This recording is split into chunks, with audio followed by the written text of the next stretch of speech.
განხარებას ხალხზე, გამოკვებაზე, იმის მერე რაც ჩვენ გვარბევდნენ იქ, გვასველებდნენ, წამლავდნენ, გვირტყავდნენ, გვასახიჩრებდნენ და გვალურჯებდნენ, იმ ხალხზე გადაიხადა 1,600,636 ლარი. და ეს თბილისის გაფორმებაზე რას აფორმებ ადამიანები შიმშილით გეხოცება?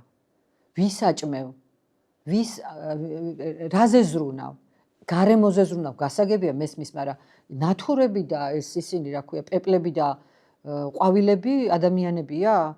ვიღაცის შეიძლება ესთეტიკისთვის არის სასიამოვნო, მაგრამ ადამიანების სიცოცხლე სად არის ამ დროს? პენსიონერები ნაგვის ურნებში იქექებიან, ერთმა აქციის მონაწილემ დაწერა ესეთი რაღაცა, ჩემი გონებიდან არ ამოდის, მთელი ცხოვრება მემახსოვრება.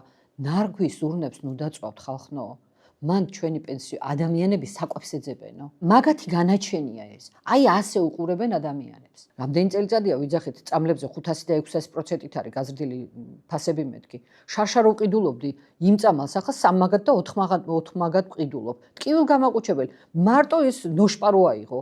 6 ლარი ღირდა ნოშპა 3 თუ 4 წლის წინ. ეხლა ღირს 18 ლარი ერთი კოლოფი ნოშპა. სპაზმის მომხსნელი უბრალო წამალი. მაგასაც არ დავეძებთ. ხარისხიანი წამალი მაინც იყოს რომელიმე.